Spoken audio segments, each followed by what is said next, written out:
a story from Splendid Anatomies. It's kind of a weird one. I think you like weird if you're here. If you don't want a weird story, I have to pick up a different book. There are probably some behind me. All right. From the Multiverse Chronicles. The nature of friendship changed world to world.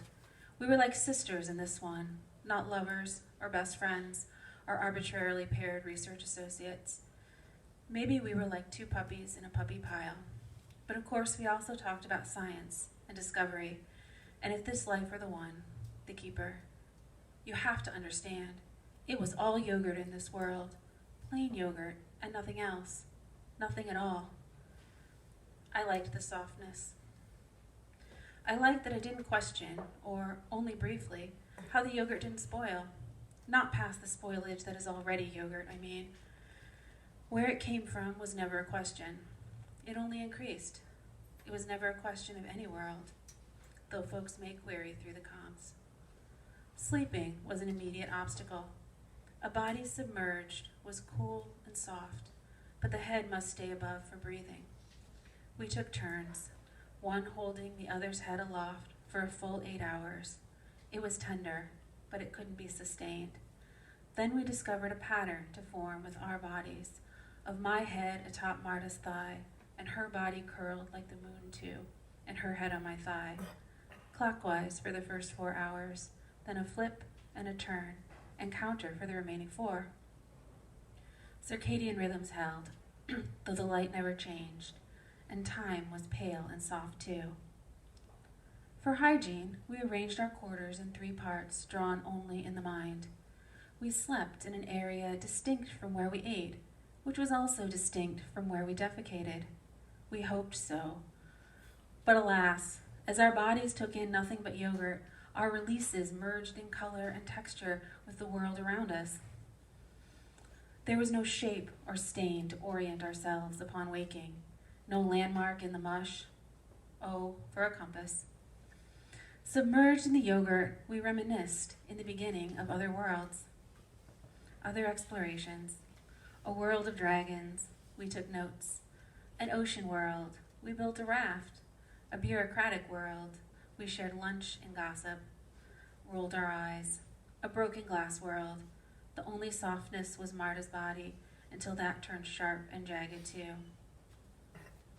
But there was peace in the yogurt, in waking to a world of pale nothing, to softness, to calm. It stilled our stories. Against the nothing was just our bodies, and there was the way her body came to seem like my body too. Were there ever others in this world, beings in the yogurt or from it? As we consumed nothing but yogurt, we'd turn into it slowly, just as our shit had. I felt we could live forever. We'd merged into each other and into this world, and just be satisfied. The yogurt was soft, and we were quiet, and we were calm. Then, in the blankness, a thought emerged. Not in me, but in Marta. She wondered how we didn't sink. I haven't mentioned the sky or what was the horizon. It was colorless. The line between yogurt and atmosphere was far off and hazy, only seen, or not even seen, but sensed. A shift in consistency. Gravity still pulled. That was certain in the sag of our breasts, the weight of our feet. The feel of up was accompanied by heat, and the feel of down was met with chill. I imagined something like cold steel deep below the yogurt. Marta was not sure. Then neither was I. And so we dug. And yet, digging through yogurt, it was impossible. It was absurd. We had no shovel, but our hands worked as scoops. But how to keep the slop from sliding? No sooner was it dug away than it oozed back to fill the hole. There was no bucket. There was no way to form a pile. It was perfect yogurt flatness that fought to keep itself. Marta dug and slid in the hole, and the yogurt slid around her. The hole didn't keep, but but someday she kept herself inside it, pointing toes as far as they could go and begging me to press from the top, to push her head down, to make her body a stake, push her toes to reach further. Please, she said, we have to know. So I did. I pushed on her shoulders, then her head. Then we twisted and squirmed our way deeper. I pushed until she couldn't hold her breath, and I was submerged too. We couldn't breathe. I pulled her up. She gasped and heaved. I sputtered, spewed yogurt.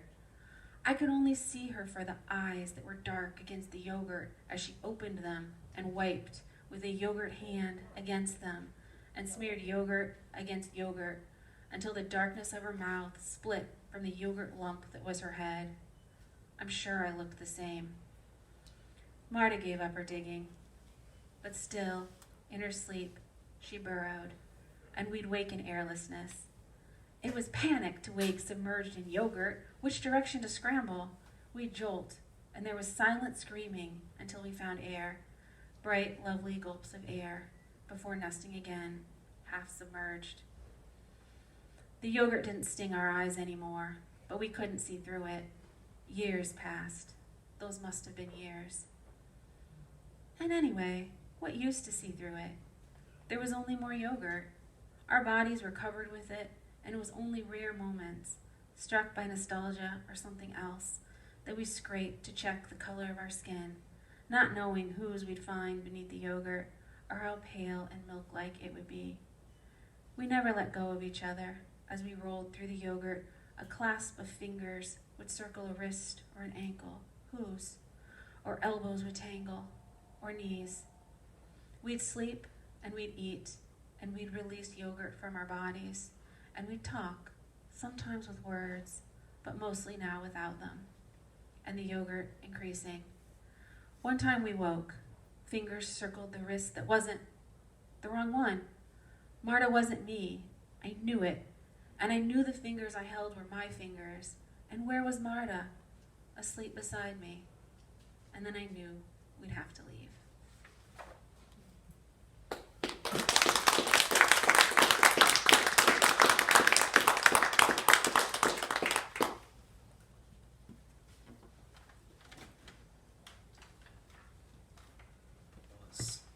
Wonderful and very weird.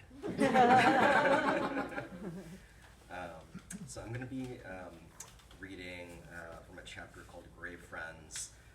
So How We Go in the Dark spans several generations, from the origins and the chaos and aftermath of something called the Arctic Plague, which was unleashed when a scientist uncovered the ancient body of a girl in Siberia. I wrote this before the pandemic, but I had the horrifying and oddly cathartic pleasure of editing it during the pandemic, and probably talk a little bit more about that process after the reading. This takes place about 80 years after the events of the Arctic Plague, and society, in this case Japan, has been dramatically affected by what had happened generations before. The soulful ballads of Misora Hibari, Baba's favorite penka singer, woke me the next morning. I could hear crowds chattering outside. I guess I should say that the character in this chapter is a Japanese national, and she's been living in America for several years. She's married to a guy named Sean in Chicago, and she's come home for her grandmother's funeral. The soulful ballads of Misora Hibari, Baba's favorite penka singer, woke me the next morning.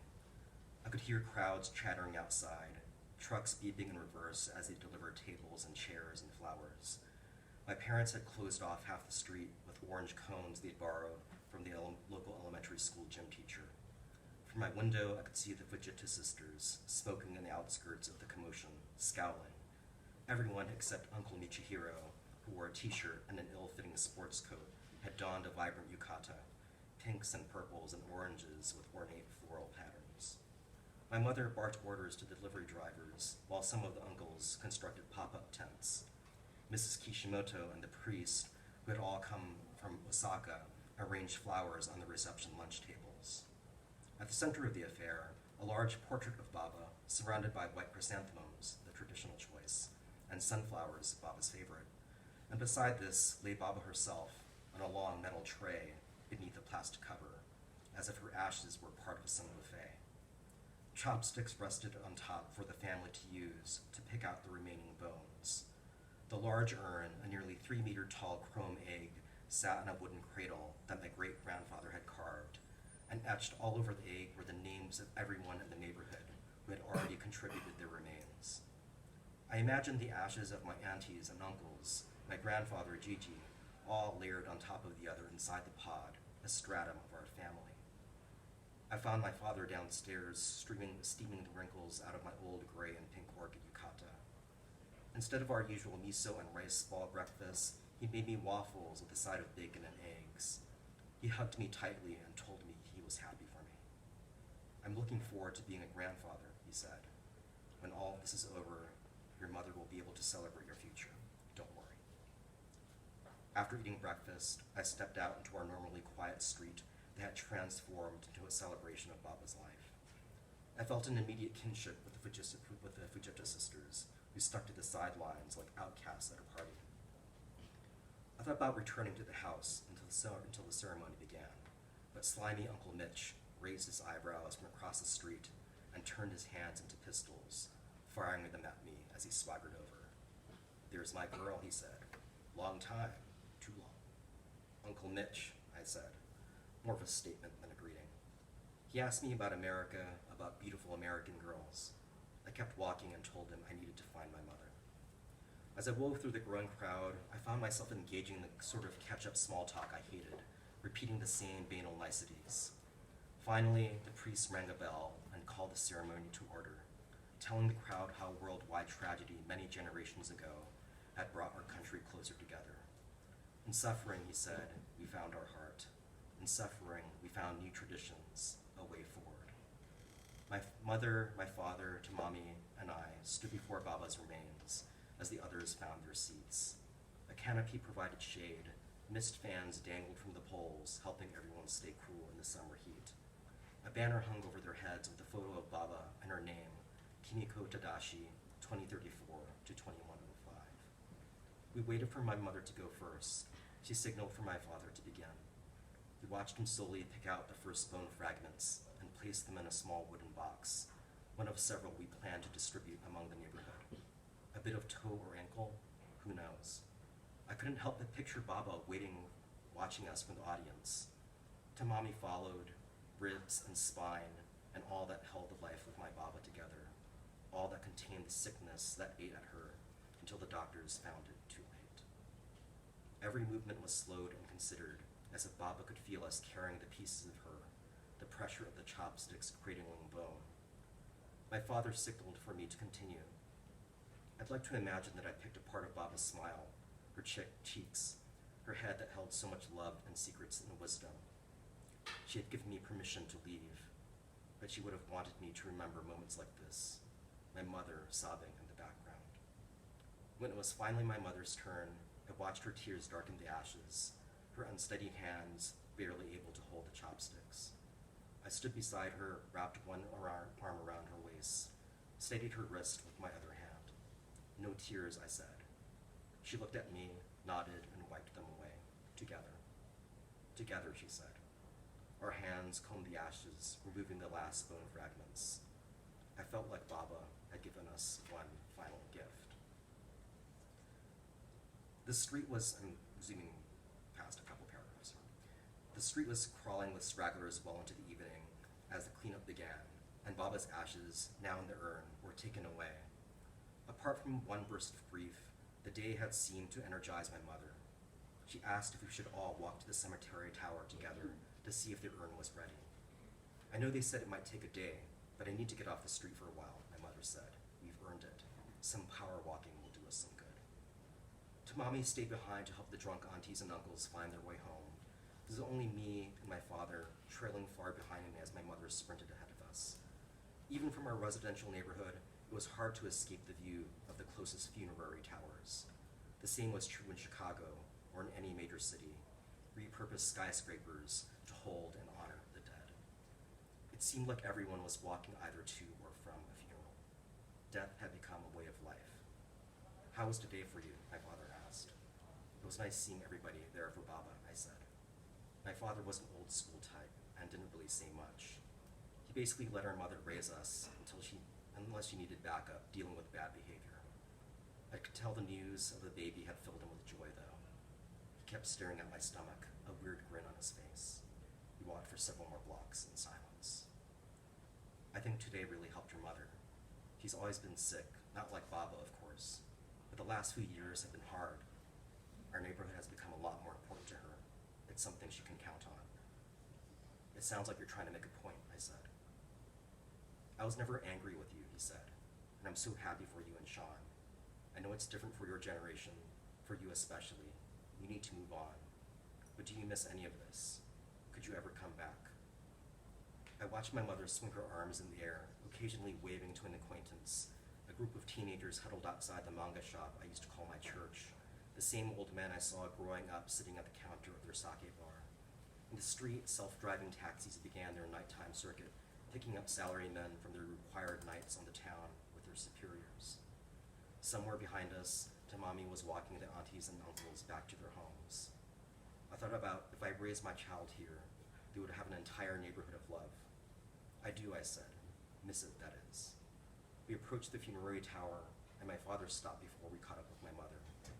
Your mother loves you, he said, and I think she's forgiven you, even if she'll never admit it. She wants you and your family in her life, even if you're an ocean away. On the 22nd floor in Suite 38B, my mother tapped her phone against a sensor in a wooden pedestal that stood in the center of the room. A holographic cherry blossom tree sprouted from the cold linoleum floor, and Baba appeared sitting on a stone bench, staring up at the petals as they danced throughout the room. The urn arrived shortly after, emerging from a trap door, coming to rest on the pedestal. My mother pressed another selection on her mortuary phone app, and Gigi appeared next to Baba, playing the violin. And then the great aunties and uncles, as if they had just walked through the walls. A miniature poodle that belonged to my cousin came up to Gigi and curled at his feet. The barren floor was now a garden populated by stone lanterns, meticulously raked sand. I imagined how I might be captured here if I chose to remain a grave friend. Would I be immortalized as an old woman, a little girl, a mother? Could I see Sean and my child here, sitting beside my grandparents? Both my mother and I waved our hands through Baba's image. She wanted to see the world that she missed out on, my mother said, before the world was sick, before the oceans rose, when the city was as it used to be hundreds of years ago. No concrete walls over our shoulders, no funerary towers. I walked around the room to stand before every ancestor and pray to them, let the light of their images wash over me. There would be more conversations and arrangements to come, visits to Chicago, visits to Japan, when my child was old enough. But right then, I sat silently on the ripples of sand made of light with my mother and father, and listened to Gigi's music, clinging to the perpetual flurry of cherry blossoms that held us together. Thank you.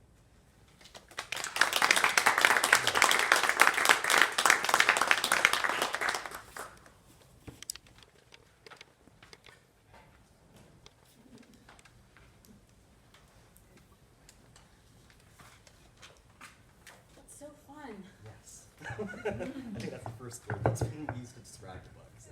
Fun. Fun. I mean, it's fun to hear. It's just fun. It's fun to hear the writer's voice and the way like tone plays into it. Then after you've read it already, one thing I was thinking about, and I've thought about this a lot, is your book is really it's a lot about death, right? It's a lot about grief. It's a lot about mourning, but it doesn't look away from the problem of what to do with bodies, with corpses, and I think this one is not as absurd a response as in some other stories. What you read there is actually real. But what do you think about that? I mean, why does your book that is so much about death have to be also about what remains behind? I mean, I think over the past couple of years, I think if this book had come out before the pandemic, I think there would have been a much different reaction to the book, and I think we're all kind of grappling in sort of like year 3, of the pandemic, depending on how you're counting, of how to move forward. So we can't, there's a lot of authors, there are a lot of people that would like to pretend that the last couple of years didn't happen. But the fact remains that this has changed our society dramatically in ways that we probably don't quite understand yet. And so, I think my book is trying to lean into that death, not as a spectacle, but because it's a hard reality and the pandemic in this book is far worse. It's something that probably wouldn't happen in reality. It's otherworldly in some ways. And so the society really had to reconceive what grieving meant. What does a body mean? What does a life mean? And, in the liminal space of their grief that was prolonged and how high we go in the dark, they needed to, I think, as we have in some ways, reconcile what really mattered to them. In our world, people have been quitting their jobs. People have been thinking about reaching out to old friends that they haven't talked to in years. In this society, they really had to reimagine what corporate life looked like when half the workforce was wiped out. What do you do with these empty buildings? How do you say goodbye when the normal ways of, the normal funeral rituals, the normal ways of dealing with a loss have been essentially destroyed? Normal funerals weren't happening here, hospitals were shut down. So people had to reinvent, what mattered to them and how they would cope moving forward. And I think in how high capitalism stepped in really hardcore into the funerary industry, right? Yeah, there are mortuary cryptocurrencies. This is before the crash. But these billionaires were stepping in, they're making crazy amounts of money for sure, but they were stepping in because there was a need, and in the second chapter, there's a euthanasia roller coaster. There's this theme park where parents can send their children and have one final good day with them before they go on this roller coaster that will ease them into sleep. And this billionaire started this theme park because he lost his child in a very kind of horrific way and didn't want other parents to kind of go through this. The hospitals, the government didn't have a solution. They were already overwhelmed, and so private corporations stepped in to try to address that problem.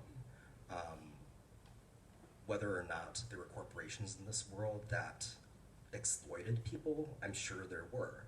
But I chose to focus on people, by and large, that were trying to do the right thing and sort of heal society.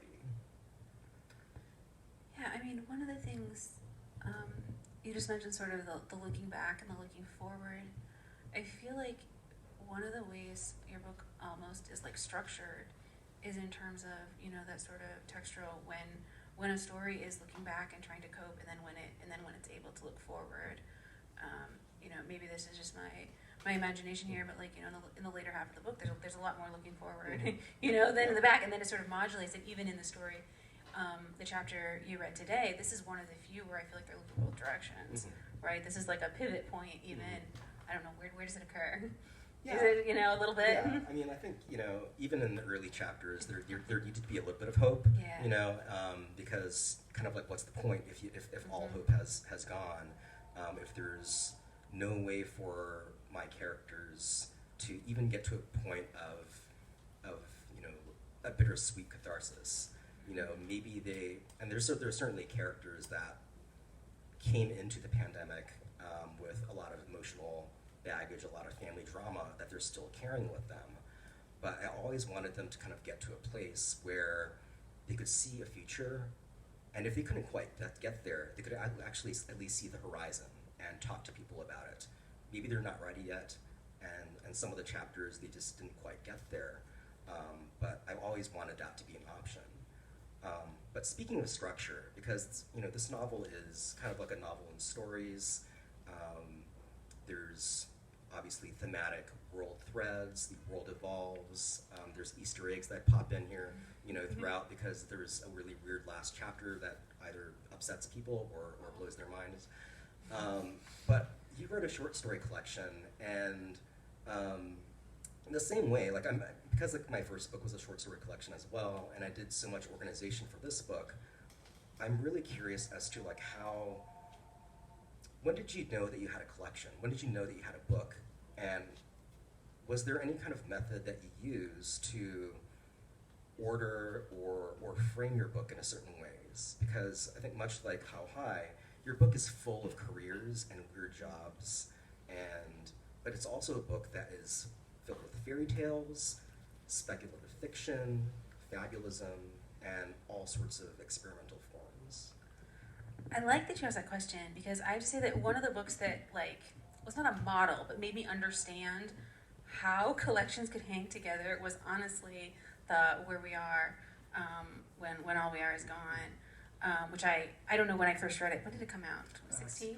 2016, probably pretty soon after that. And I don't mean that I modeled it on that book, but I mean that's a book that is, every story is separate, and it does really, really hold together. But I think, I didn't think of it as writing a collection early on. I just thought I was writing stories, except I have preoccupations because I'm a human being, and I have things that I really sort of worry about and think about a lot. And so I kept writing, these themes kept coming up again and again. And then it was really a matter of sort of weeding out what didn't belong. But in terms of structure, it was really about the journey, that a reader takes through it. That I think a lot of, when are you going to sort of pellet your reader with something really difficult, and when are you going to give them a break?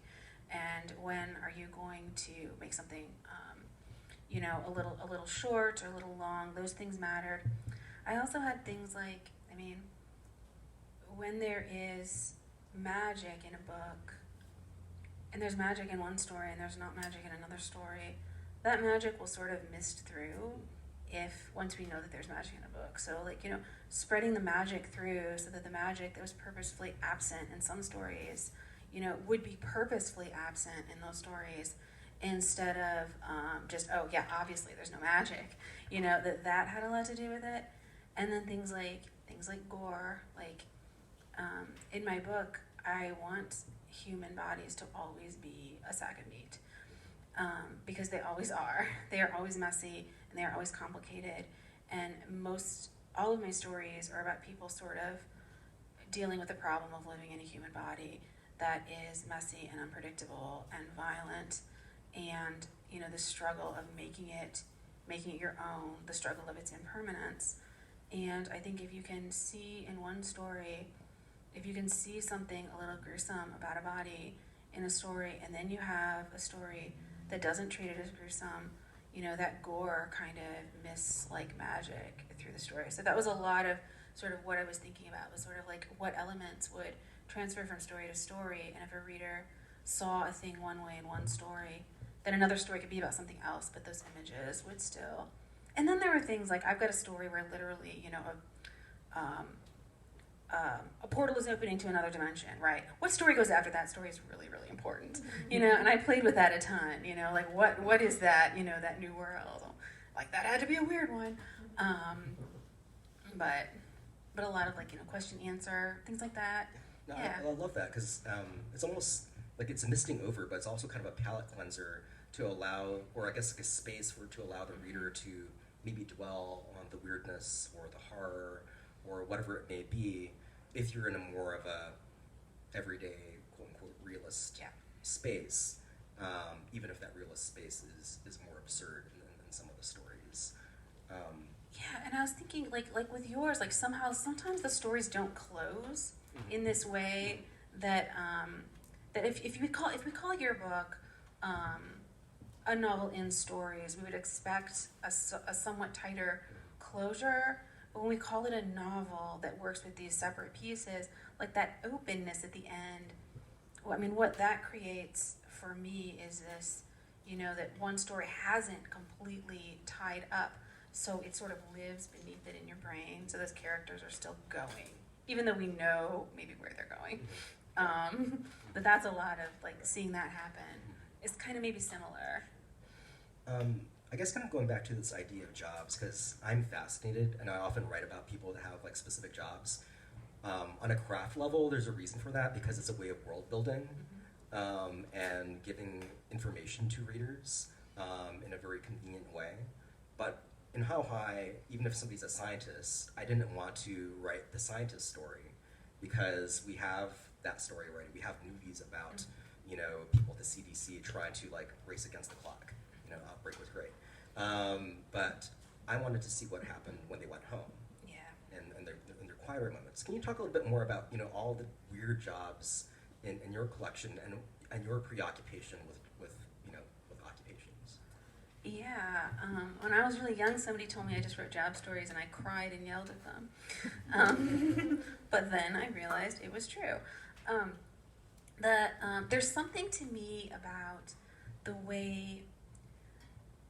way identity has something to do with your occupation. And of course it's personal, it's how we spend our time, right? And yet there are people that really buck against their identity being their job, and there are people that really embrace it. And because like so much of my book is concerned with identities and the way people are building identities or not building it, you know, that fit is that tension, and is that, you know, not quite conflict, but there's a texture and a tension there that almost drives a lot of stories. I have a story about a volunteer security guard whose body almost becomes his metal detecting wand. I mean, it does. It depends sort of how you read it. You know, and a story about a person who's, you know, she's a tattoo artist, and she becomes so consumed by art that she sort of sacrifices this relationship that means a lot to her. And it's these characters, like, they want something that is permanent, and they're grasping, and they're just grasping at these things that will not work for them. But the contours of self inside this sort of, the contours of the identity of a job is what I'm really interested in. And then you say, like, the way it pokes out. Like, if that's your identity, you know, that's boring. But if your identity is that in something else, or if your identity doesn't fit inside that becomes a lot more interesting, and kind of where story will explode. I think what I loved about a lot of your stories is that, again, it wasn't, you know, about the job. It was kind of sort of the negative space around the job. But you also were writing about the spaces of occupations.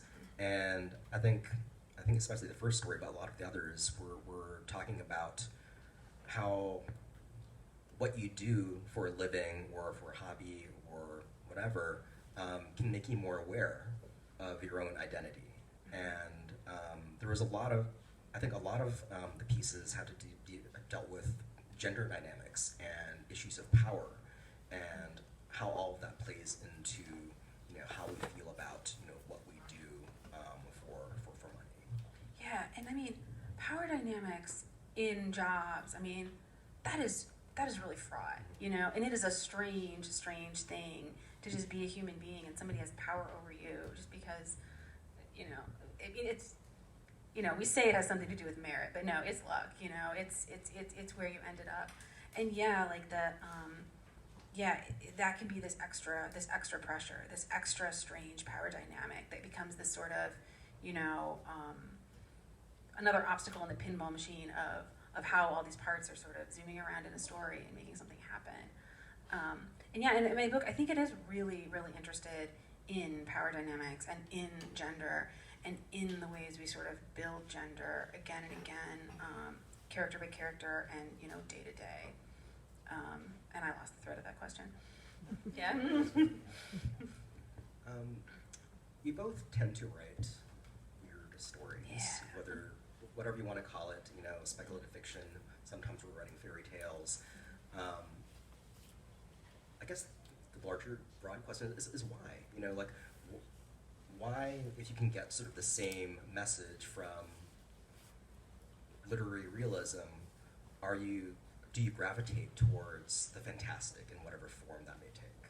Oh, because it's fun. But I want to hear I have more to say, but I want to hear your answer first. What do you think? Why do you gravitate toward it? Well, I mean, I guess I think one is, like, I'm a huge nerd. You know, I grew up watching Star Trek, and I think because of that, whenever I'm doing panels, I try to get people to talk about Star Trek for a little bit. And I think because of that, I realize that, I can have, these high concept, fun things going on, and those things aren't detracting from the story of the human experience, but they're actually illuminating it. And I think, for me, I think especially science fiction allows me to create a distance between our world that might allow readers to maybe better articulate, who they are, what society is, because you're looking at the world at a glance. It's not our world. It's something that happens in the future. It's not you. It's a person that has a really long neck. That's a monster that has marital problems. And so I think Amber travels Sparks, through toilets. Exactly, that travels through toilets. Story I wrote. So I think the fabulous writer Amber Sparks kind of said it best. She's amazing. Mm-hmm. That she wrote an article I think called it's a Kansas with a difference, something like that. So you're writing kind of the real world, but askew, and that allows us entry into, I think, a better way of articulating life. You can blow it up. You can exaggerate it. You can make this little thing that we don't notice. It's sort of, it's an excuse to, to look at it, one thing at a time. And, magic, I don't know, magic might be real anyways, right? But I mean, I think too, like, the forms of it too, like, I mean, genre is such a strange bullshit, construction that helps us find the work we love, but also, is used for snobbery, that I don't support. But I think, like, joining that conversation, and fairy tales especially, like folklore, like this idea that, a fairy tale is told and retold and retold, and when you write a fairy tale or when you retell a fairy tale, it's really obvious you're joining this bigger conversation with the past, and then you're inviting somebody to tell it behind you. And that's something, like, I really acknowledge that all stories we write are in this conversation with the bigger world, right? Like, I'm inspired by Star Trek and by the stories you're writing and the stories everybody's writing. And how much fun to think maybe I'm inspiring somebody else. Like, you know what I mean? That there's writers after us too. And we take things like a fairy tale, it feels like it acknowledges that, right, in its bones. That, hey, retell this. You tell me what's important about this story that I'm not quite going to get right, and then there's this opening. And I think sometimes the weirdness gives this opening, like, to claw into and say, oh, you're going to imagine what happens, I'm going to imagine it this way, and I'm going to imagine it this way. And then they all sort of swirl around and create this bigger truth. And I think, like, a speculative lets us lean really hard into the absurd in a way that, you take something to this extreme,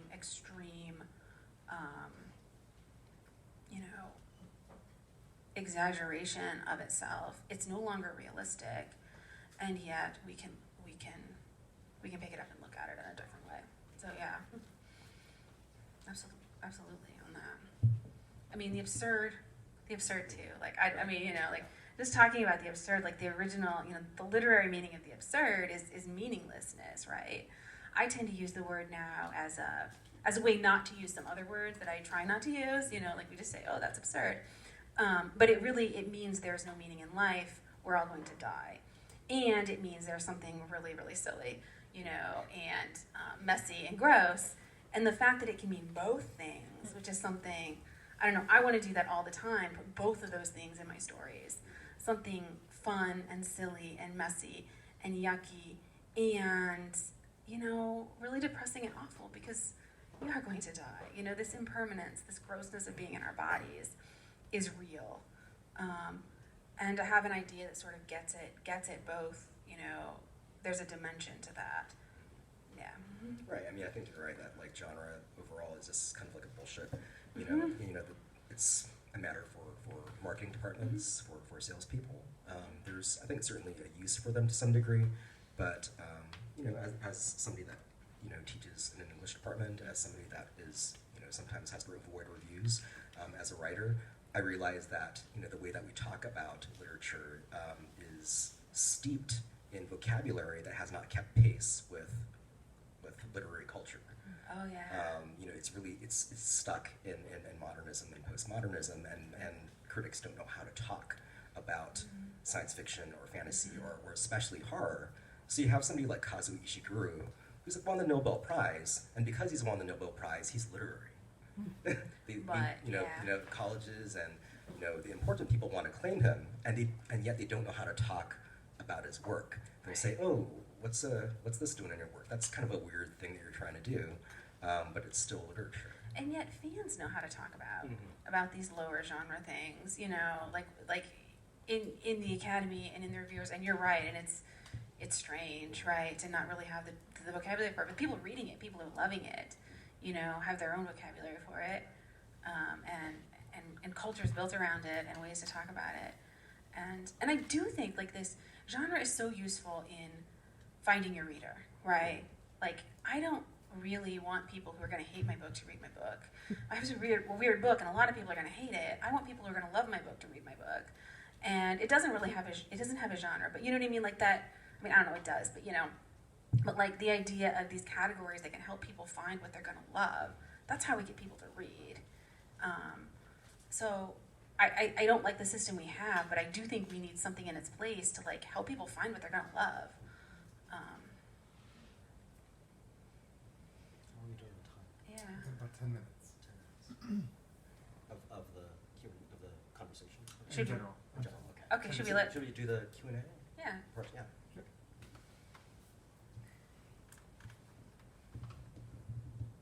What genre is your book?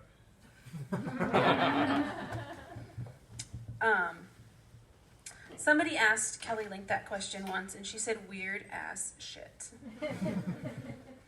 And I aspire to that. Sorry. No, I don't know. I mean, it's hard, right? Like, it's speculative. But speculative is the literary way of, of saying. Shit. Right. Yeah. Right. And Margaret Atwood had a really specific definition of speculative fiction because for years she distanced herself from the term science fiction.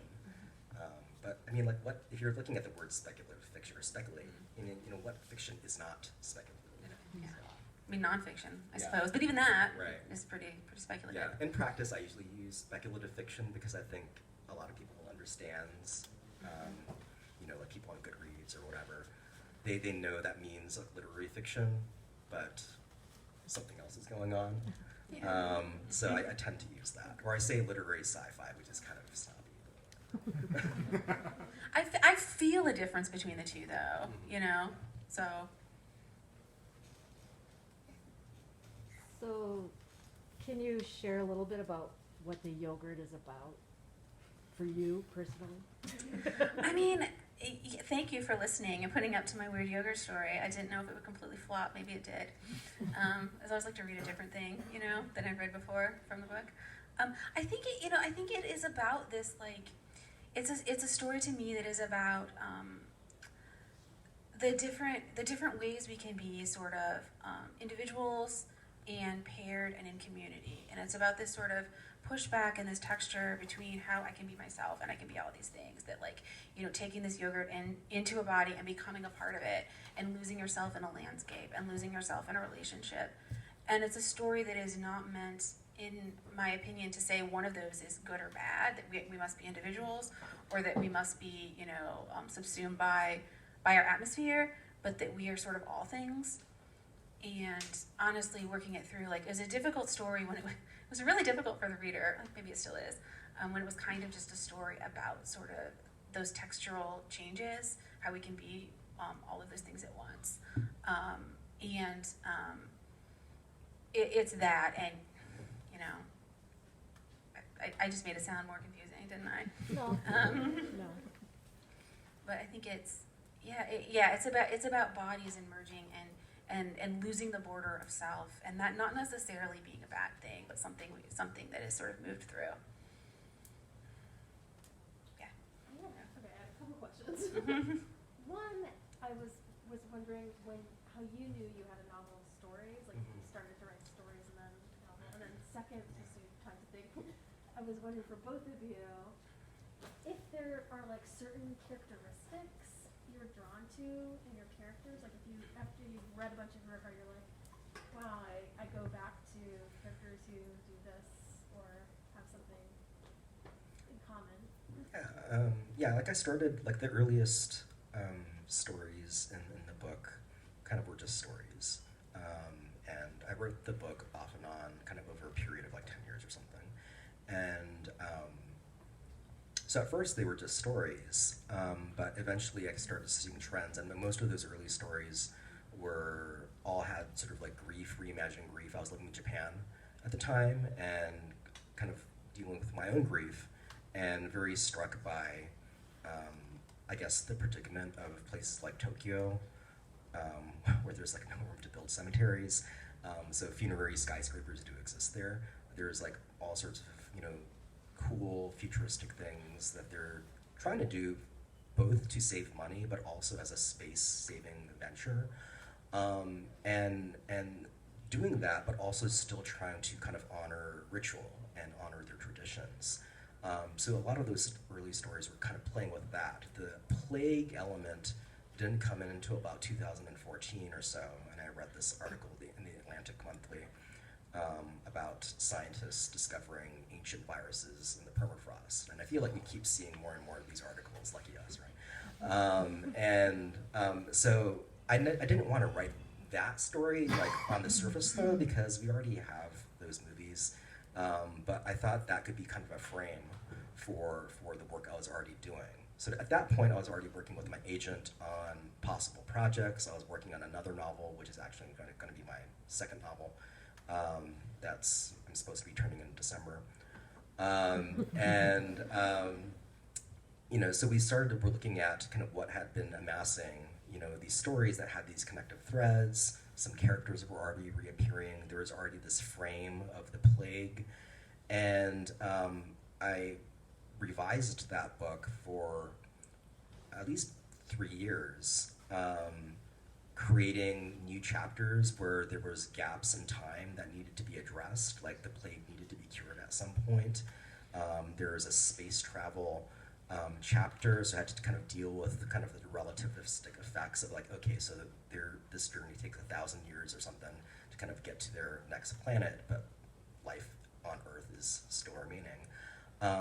So I had to think about the evolution of the world through generations, and that took a long time of just kind of like little details here and there, and thinking about how much I wanted the connective threads to like really sort of cohere to make a quote-unquote book. Yeah. What was the second part of that? The second, it wasn't exactly related, but I was attending like a virtual reading of the Nagamatsu, and she was interviewed by Brian Washington, and we asked the audience this question about if there are any characteristics in your characters that are common. Right. And she was saying she was drawn to characters who are released, like are in a box and then they somehow like get out or escape in some way. And I just thought, I was just curious. I mean, other people have pointed out similarities to me that I didn't notice myself, but I think like a lot of my stories, like the structural, I do a lot of first-person stories that the structure is basically anxiety. The structure is a brain that keeps coming back again and again and again to a problem that kind of can't be solved, and that works structurally for me. To build a story around that, and I think it is frighteningly similar to the way my own brain works. And there's a reason that a lot of my first-person characters do that, because it's kind of how my brain works too. But yeah, I think I have sort of similar tendencies. I guess a lot of my characters, like even in my story collection, were kind of in this place of having trouble of connecting with other people, either because of marital issues or family issues. So there's a lot of estrangement, a lot of not knowing how to love, or trying to kind of reconnect to like lost love or lost friendships, which I don't know what that says about my life, but yeah, that's definitely a preconception. There's a lot of mommy and daddy issues, and I definitely have a lot of mommy and daddy issues. So. I think my characters seek permanence and can't find it a lot. But And are you drawn to characters in what you read that are things, or totally different? Is there some other thing that you're drawn to in terms of patterns and characteristics and books, other books by other people? I haven't found a pattern like that, but Yeah, I don't think I see a pattern in my reading. it's like you don't notice necessarily. immediately Yeah. you're cooked. Yeah, I mean, I think that, like, I think a lot of what I read is inherently depressing, and kind of a downer. But I think that's just a lot of literature generally. So. Thank you. And pose to both of you, as a writer, what do you hope that the reader will get out of your book? Well, you don't have a large collection of written work, but sort of going forward, a writer wants or hopes that the reader will get something out of it. What do you think that is, or you would hope that is? Because your books are never going to be the same theme. I think for a book that can be be called a pandemic book or a plague book, I hope, and this was something that my agent and my editor, like, we were very intentional. Certainly when I was selling the book with my agent, we were very intentional about approaching the right editors and having our talking points ready, because we didn't want editors to kind of just run away and, like, we're in a pandemic, nobody wants to read this. But then again, like, Station 11 was flying off the shelves again.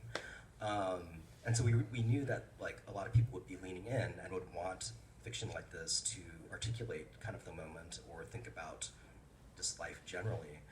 And I think ultimately, even though there's a lot of death and darkness in my book, I think ultimately it's a book about hope and resilience. So I would want people to kind of walk away with how they can reimagine this time that we're in, this liminal space that we're in, to be better and to imagine a better society or a better self. Do you think it's sort of weird? I mean, all the books I've read in the last couple of years, the good ones, have a pandemic theme. So I read Station 11. I read her next book, Sea of Tranquility, where she slots in a pandemic in one of the stories. I just read To Paradise, and the third part of the book, well, really the second and third part, involves a pandemic, and sort of. And I just felt, as a plot device, what is it saying? I mean, it's not like every book is out. It's not like when zombies were a big deal, to the point we got to Pride and Prejudice and zombies, and I said, I've had enough. I mean, I think it makes sense on a craft level, because ultimately you're putting characters in a box.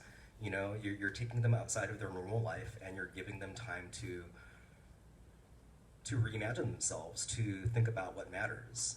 So I think a lot of stories, whether it's a pandemic or anything else, are effectively doing that. It's just more in your face when it is some kind of plague that's going on. I think with the series of books that I've read, compared to like Michael Crichton with his pandemic novel, or World War Z, it was about that issue, whereas your book and these other books I've read, what I loved about is about the human being, their frailties, their feelings, their fears. And I think that I really went into a rabbit hole with these, because I loved it so much, because I felt a part of it as versus somebody on the sidelines watching, this domino effect of disaster. I have to say, like, and the pandemic is like, I mean, yeah, it's a way to put pressure on these characters to make them emerge, so that makes it good. But it's also like, I mean, all these writers are looking at the patterns in the world and saying, gee, I think something bad's happening, and that's one of the things. And I also think, like, Sequoia, I feel like your book is more of a climate change book than a pandemic book, as much as it's a pandemic book. To answer the question for me, what I hope people get out of it is my book is about all of these characters that are doing weird things to their bodies to try to better define themselves and make who they feel like they are match, who they are externally. And in many of my stories, this turns into something violent or something upsetting, or it doesn't work. And another writer asked me when I was trying to come up with a title to this book, she said, what are you worried people will misinterpret about your book? And that's like how I want to answer this question, is I was worried people wouldn't know that the struggle to take control of your body is a good thing. I mean, not that it's a struggle isn't a good thing, but that, like, this fight to do this is glorious and worthwhile even if you fail. And that was the thing that I sort of edited for once I saw this as a whole collection. You know, that I want these, you know, there can be failures, but it's a good fight. We're fighting the good fight to, you know, to own ourselves, you know, to say, you know, it's my body and I get to say. And that is my, you know, that is the point of my book, is it's my body and I get to say. And I hope people come away with.